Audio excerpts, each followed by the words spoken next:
আজকে আমাদের এখানে আমার পক্ষ থেকে কিছু কাগজপত্র জমা দেওয়ার কথা ছিল। সেই কাগজপত্র জমা দেওয়ার পরে যেই কাগজপত্রগুলো বাকি ছিল কমিশনের রিটার্নিং কর্মকর্তার পক্ষ থেকে চাওয়া হয়েছিল, সেই কাগজপত্র আমরা জমা দিই এবং এর পরবর্তীতে তো তাদের পক্ষ থেকে এটি বাতিল ঘোষণা করে। তো এই বিষয়ে আমার বক্তব্য হচ্ছে, প্রথমত আমি যেই চাকরিটা করতাম ব্যাংকে, বাংলাদেশ কৃষি ব্যাংকের 10ম গ্রেডের একজন কর্মকর্তা ছিলাম আমি। তো সেই জায়গা থেকে এই চাকরির বিধান, যেটি আসলে যে আইনে আসলে 3 বছরের একটা বারের কারণে এটি বাতিল হলো, সেটার সাথে কোনোভাবেই সামঞ্জস্যপূর্ণ না। কারণ এই আইনটি যেই কারণে করা হয়েছিল যে প্রশাসনিকভাবে একজন উচ্চপদস্থ কর্মকর্তা যেভাবে করে আসলে নির্বাচনের ক্ষেত্রে একটা বড় প্রভাব বিস্তার করতে পারে এবং ভোটারদের উপরে প্রভাব বিস্তার করতে পারে, তো সেই জায়গা থেকে এই ধরনের পদ থেকে নির্বাচনের করার ক্ষেত্রে কুলিং পিরিয়ড হিসেবে 3 বছর থাকতে হয়। কিন্তু প্রথমত আমার যে চাকরিটা, একজন ব্যাংক কর্মকর্তা, একদম এন্ট্রি লেভেলের ব্যাংক কর্মকর্তা, এবং আমার চাকরি 2 বছর হয়েছে মোটে।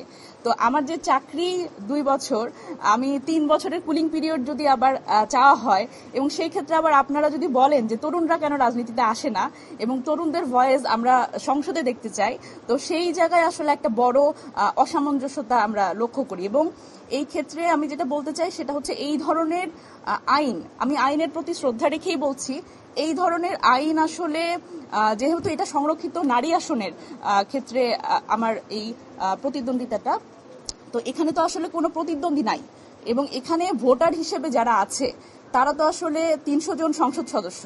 সুতরাং এখানে এটার ক্ষেত্রেও মনে হয় না যে আমি এখানে এটার মধ্যে পড়ি আসলে।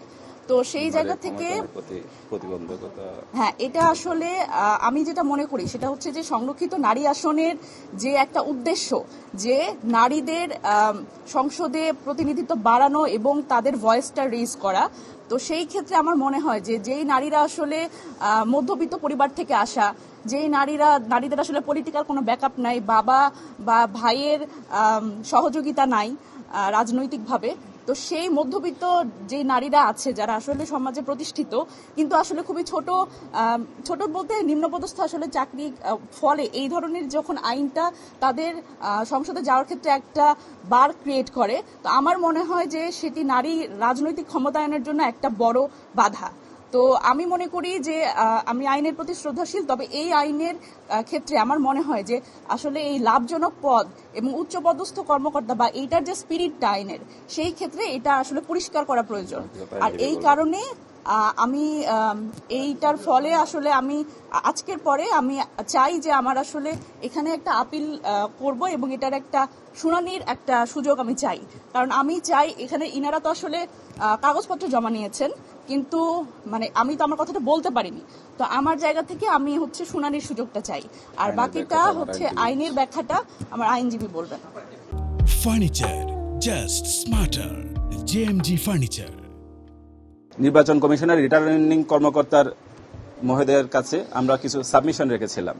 সেটা হচ্ছে, এই যে একটু আগে রিটার্নিং কর্মকর্তা মহোদয় বললেন মনিরা শারমিনের মনোনয়নটা বাতিল করা হয়েছে একটা গ্রাউন্ডে। সেই গ্রাউন্ডটা হচ্ছে, উনি চাকরি থেকে রিজাইন করেছেন সত্য, কিন্তু 3 বছর পার হয় নাই। আরপিও, যেটা আমরা গণপ্রতিনিধিত্ব আদেশ বলি, 1972 সালের আইন। এখন ইন্টারেস্টিং বিষয় হচ্ছে, এই আইনটা আনা হয়েছে অ্যামেন্ডমেন্ট করে 2009 সালের অ্যামেন্ডমেন্টের মাধ্যমে। সেই অ্যামেন্ডমেন্ট করে বলা হলো, যারা সরকারি চাকরিতে থাকবেন তাদের 3 বছর যদি পার না হয় তাহলে তারা অযোগ্য হবে। এখন আমরা যদি সবগুলো আইন একসাথে মিলিয়ে পড়ি, এই আইনটা কেন করা হয়েছিল? আইনটা করা হয়েছিল যারা বাগা আমলা ছিলেন, সামরিক কর্মকর্তা ছিলেন, পুলিশ অফিসার ছিলেন, তারা যাতে হুট করে উড়ে এসে জুড়ে বসতে না পারে। যারা দীর্ঘদিন ধরে রাজনীতি করে আসছেন তাদের মনোনয়নের ক্ষেত্রে যাতে তারা প্রতিবন্ধকতা তৈরি করতে না পারেন। যেমন বিগত আমলে আমরা দেখেছি মন্ত্রী পরিষদ সচিব, প্রধানমন্ত্রী দপ্তরের বড় বড় কর্মকর্তা, ওনারা চলে এসেছেন নির্বাচন করার জন্য, সাধারণ ইলেকশন করার জন্য, এমপি পদে লড়ার জন্য। সেই পরিপ্রেক্ষিতে এই অ্যামেন্ডমেন্টটা আনা হয়েছে। আর আমার মক্কেল মনিরা শারমিন কি করে, উনি জাতীয় নাগরিক পার্টির যুগ্ম আহ্বায়ক, উনি ঢাকা বিশ্ববিদ্যালয় থেকে পড়ালেখা করেছেন। উনি কবি সুফিয়া কামাল হলের ভিপি ছিলেন, হল সংসদের 2018 সালের কোটা পরবর্তী আন্দোলন পরবর্তীতে যখন সংসদ নির্বাচন হলো, উনি জিএসও নির্বাচিত হয়েছেন এবং এর পরবর্তীতে উনি যখন এনসিপিতে আসলেন 24-এর আগে 2023 সালের নভেম্বর মাসে উনি হচ্ছে কৃষি ব্যাংকে জুনিয়র অফিসার হিসেবে জয়েন করেন। পোস্টেরটা হচ্ছে কর্মকর্তা, ডেজিগনেশনটা এটা হচ্ছে একটা জুনিয়র র্যাঙ্কের পোস্ট। এবং এর পরবর্তীতে হচ্ছে উনি 2 বছর পর্যন্ত টোটাল ওনার মেয়াদ ছিল। কিন্তু নির্বাচন কমিশন যখন গত বছরে ইলেকশন শিডিউল ঘোষণা করলেন জাতীয় নির্বাচনের, সেই ইলেকশন শিডিউল ঘোষণার আগে যখন উপদেষ্টা আসিফ মাহমুদ, সজীব ভুইয়া কিংবা মাহফুজ আলমরা যখন হচ্ছে পদত্যাগ করেছিলেন, ওই একই সময়ে কিন্তু মনিরা শারমিনও পদত্যাগ করেন এবং তিনি জেনারেল ইলেকশনে, সাধারণ ইলেকশনের এমপি পদে কিন্তু দাঁড়ান নাই, উনি সংরক্ষিত দাঁড়িয়েছে। এখন যে আইনের বিধানটার কথা বলা হচ্ছে, এটা হচ্ছে উচ্চপদস্থ কর্মচারীদের জন্য। আমরা আইনের ব্যাখ্যা যখন করি, সুপ্রিম কোর্টের অনেক রায় আছে এবং বড় বড় জুরিস্ট যারা আছেন, আইনের ব্যাখ্যার ক্ষেত্রে একটা বলা হয়েছে হারমোনিয়াস ইন্টারপ্রিটেশন হইতে হবে। অর্থ হচ্ছে আইনের যতগুলো ধারা আছে সবগুলো একসাথে মিলিয়ে পড়তে হবে। আরেকটা বিষয় হচ্ছে লেজিসলেচারের ইন্টেনশন কি ছিল আইনটা প্রণয়ন করার সময়, এটা হচ্ছে এই আইন ব্যাখ্যার অন্যতম ভিত্তি। এই অ্যামেন্ডমেন্টটা যখন আনা হয়েছিল, এটা তো বেসিক্যালি আনা হয়েছিল ভাগাভাগি আমলাদের জন্য, যারা দীর্ঘদিন ধরে সরকারি চাকরিতে ছিলেন তাদের জন্য। আরও তো আসছেই হচ্ছে খুব কম সময়ের জন্য, শুধু 2 বছরের একটা পিরিয়ড এবং জুনিয়র কর্মকর্তা হিসেবে।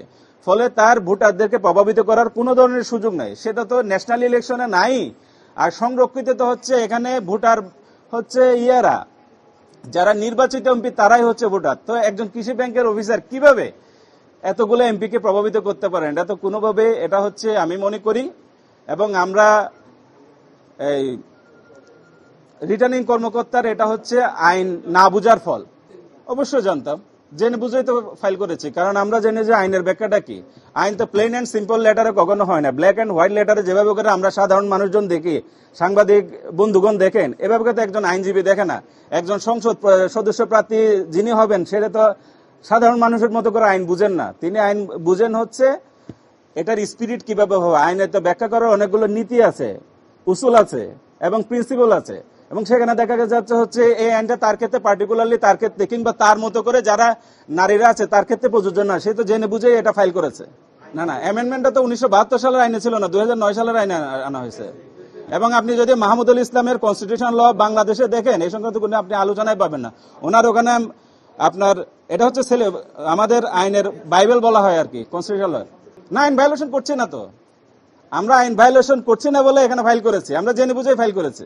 হ্যাঁ, আমরা নিঃসন্দেহে আপিল ফাইল করবো এবং আমরা আশা করতেছি ইলেকশন কমিশনে যখন 5 সদস্য বিশিষ্ট যখন ওনারা বসবেন, ওনারা আরো বেশি জাননেওয়ালা, তাদেরকে আমরা বুঝাতে সমর্থ হব এবং আমরা আপিলে জিতবো বলে আশা করছি।